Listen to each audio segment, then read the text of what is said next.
बिस्मिल्लाहिर्रहमानिर्रहीम। रब्बि इश्रह ली सदरी व यस्सिर ली अमरी वहलुल उक़्दतम मिन लिसानी यफ़क़हू क़ौली। मेरे पाकिस्तानियों, मेरे हमवतनों और मेरे व्यूवर्स को ज़िशान का सलाम, अस्सलामु अलैकुम। उम्मीद है आप सब खैरियत से होंगे। आज जिस टॉपिक को हम डिस्कस करेंगे वो बहुत ही अहम टॉपिक है और उसका मकसद है कि आपकी जो फ़ैसला साजी है, आपकी जो डिसीजन मेकिंग है, जो हम हाल में प्रेजेंट टाइम में आज जो फ़ैसला करते हैं वो हमारा बेहतरीन फ़ैसला हो, उसका आने वाले टाइम में हमें बहुत ज़्यादा फ़ायदा हो। तो उस हवाले से आज हम डिस्कस करेंगे। जिस तरह से आप टॉपिक को अगर आपने देखा हो इसके थंबनेल को, कि मुस्तकबिल की सोच आपके आज के फ़ैसलों को मजबूत करती है। कि मुस्तकबिल की सोच से क्या मुराद है? मुस्तकबिल की सोच से मुराद है कि अगर आप आज कोई फ़ैसला लेते हैं, अगर आप आज कोई डिसीजन लेते हैं, उस डिसीजन के असरात या उस डिसीजन के नताइज आने वाले साल, 2 साल, 4 साल, 10 साल बाद या 15 साल बाद उसके नताइज क्या होंगे। अगर आपके जहन में वो नताइज हैं, अगर आप उन नताइज को मद्देनज़र रखते हुए फ़ैसला करते हैं, तो इंशाअल्लाह आपका फ़ैसला, जो भी आप फ़ैसला लेंगे, वो आपका फ़ैसला फ़ायदेमंद साबित होगा।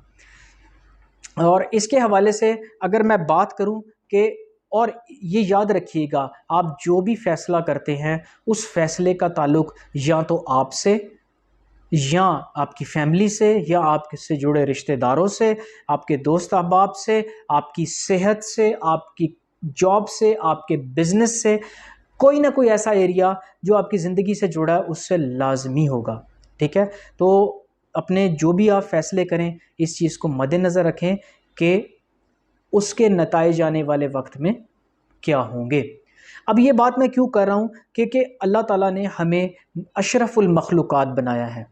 अल्लाह ताला ने जो चीज़ अशरफुल मखलूक़ात की मद में हमें दी है वो इख्तियार है, वो चॉइस है, वो डिसीजन मेकिंग है। वो इख्तियार अल्लाह ने हमारे हाथ में दिया है कि हमें, अगर फॉर एग्ज़ाम्पल मैं हेल्थ की बात करता हूँ, अगर आपने देखा होगा आजकल के जो हालात हैं, 40 साल के बाद लोगों को शुगर भी हो जाती है, ब्लड प्रेशर के इश्यूज़ हो जाते हैं, किसी को स्टमक के इश्यूज़ हो जाते हैं। अब वो 40 साल के बाद ही क्यों होते हैं? उसकी वजह ये होती है कि 20 से लेकर 40 साल तक आपने जो फ़ैसले किए होते हैं कि मुझे खाना क्या है, मुझे पीना क्या है, मुझे आराम कितना करना है, मुझे एक्सरसाइज करनी है, ये सारे फ़ैसले जो शख्स 20 साल से 40 साल के दरमियान अपने इन फ़ैसलों को सोच समझ के करता है और इस चीज़ को मद्देनज़र रख के करता है कि उसने 40 साल के बाद सेहतमंद रहना है, तो वो क्या करेगा? वो जिस टाइम पर खाएगा उसकी कोशिश होगी कि वो मीठा कम से कम खाए, वो कोल्ड ड्रिंक्स ना पिए, वो फास्ट फूड से अवॉइड करे, और ये सारी चीज़ें आने वाले वक्त में 40 साल बाद उसको बहुत बड़ा फ़ायदा देंगी कि वो हंसी खुशी सेहतमंद ज़िंदगी अपनी फैमिली के साथ गुजारेगा। इसी तरह से अगर हम दूसरी मिसाल लेते हैं, दूसरी मिसाल बिज़नेस की ले लेते हैं। अगर कोई बिज़नेसमैन जो कामयाब बिज़नेसमैन है, वो हमेशा आज के वक्त की खुशी को सेक्रीफाइस करता है और आने वाले वक्त की जो खुशी है उसका इंतज़ार करता है। वो किस तरह से करता है? मसलन कि कोई बिज़नेसमैन है, वो ये चाहता है कि उसका बिज़नेस ग्रो करे, और बिज़नेस की ग्रोथ के अंदर सबसे इंपॉर्टेंट कौन होता है? आपके क्लाइंट्स होते हैं। और अगर हम अपने क्लाइंट्स को नाराज़ करेंगे तो हम अपने बिज़नेस को ग्रो नहीं करवा सकते। तो जो कामयाब बिज़नेसमैन है, अगर आप उसकी पॉलिसी उठाकर देखें, उसकी रिटर्न पॉलिसी भी होगी, उसकी एक्सचेंज पॉलिसी भी होगी। मतलब कि वो चीज़ों को वापस भी कर लेगा, वो चीज़ों को एक्सचेंज भी करवा देगा, वो क्वालिटी पे कभी कंप्रोमाइज़ नहीं करेगा, क्योंकि उसको पता है कि अगर उसका एक क्लाइंट उसके लिए अच्छा साबित होता है तो वो आने वाले वक्त में उसको 5 और अच्छे क्लाइंट देगा। और अगर उसका एक क्लाइंट इस डिसीजन की वजह से कि मैं आज ही उससे प्रॉफिट कमा लूँ, उसको लो क्वालिटी चीज़ दे दूँ, और कोई ऐसा फैसला करेगा, तो वो एक क्लाइंट उसके आने वाले वक्त में उसके 20 क्लाइंट ख़राब करेगा। इतनी तेज़ी से आपका बिज़नेस डाउन होगा। तो इसीलिए जो समझदार बिज़नेसमैन है वो बेहतरीन फ़ैसले करते हैं और वो प्रेजेंट टाइम में नुकसान भी बर्दाश्त करते हैं, और इमीडिएटली जो एक पैसे की खुशी है, प्रॉफिट की खुशी है, लालच की खुशी है, उसे अवॉइड करते हुए वो अपने क्लाइंट्स का ख़ास ख्याल रखते हैं और क्लाइंट्स को मद्देनज़र रखते डिसीजन लेते हैं। इसी तरह से अगर हम उसके बात करें कि रिलेशनशिप्स की बात करें, रिलेशनशिप्स में हम इस टेक्निक को कैसे इस्तेमाल कर सकते हैं। आपने देखा होगा अक्सर कि हम अपने बहन भाइयों से लड़ पड़ते हैं, या हम शादियों में स्पेशली रिश्तेदारों की आपस में लड़ाई हो जाती है सिर्फ इस बात के ऊपर कि जी वो खाना टाइम पे नहीं दिया, या सही तरह से जो है वो हमें ज़मीन पे सुला दिया, हमें बिस्तरे पे नहीं सुलाया, या बिस्तरा मैला था। इस तरह की बहुत सारी छोटी छोटी चीज़ें होती हैं। अगर तो कोई शख्स ये चाहता है कि उसकी रिश्तेदारी बने रहे, उसके रिश्तेदारों के साथ ताल्लुकात बने रहें एक लंबे अरसे तक, तो वो क्या करेगा, वो इन सब चीज़ों को इग्नोर करेगा, उसमें बर्दाश्त ज़्यादा होगी, वो फौरी फैसला करके उनसे लड़ाई नहीं करेगा।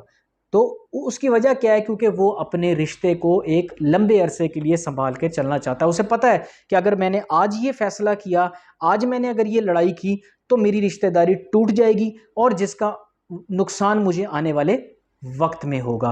इसी तरह से आप लोगों ने देखा होगा कि अगर कोई जॉब स्विच करना चाहता है, कोई जॉब चेंज करना चाहता है, हम इमीडिएटली देखते हैं कि मैं इस वक्त 1 लाख रुपया कमा रहा हूँ, और मैं अगर शहर से बाहर मुझे जॉब की ऑफ़र होती है जो 1.5 लाख की है, तो मैं क्या करूँगा, मैं फौरी जनाब स्विच कर जाऊँगा अदर सिटी में कि जी मुझे 50,000 का फ़ायदा हो रहा है।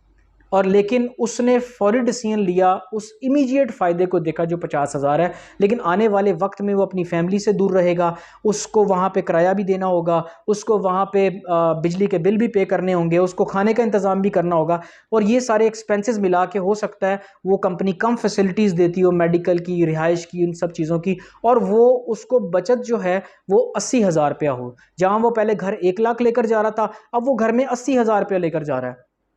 तो इसका मतलब उसने फ़ैसला लेते हुए आने वाले वक्त में जो भी चीज़ें, जो भी अखराजात, उसको मद्देनज़र नहीं रखा, जिसकी वजह से उसको नुकसान उठाना पड़ा।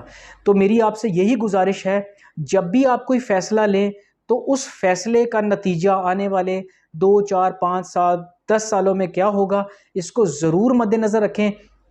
और एक और बात आपको याद रहे कि वक्त गुज़र ही जाएगा, लेकिन हम उस वक्त का इस्तेमाल कैसे करते हैं, हम अपने फ़ैसले किस तरह से लेते हैं, ये बहुत ज़रूरी है।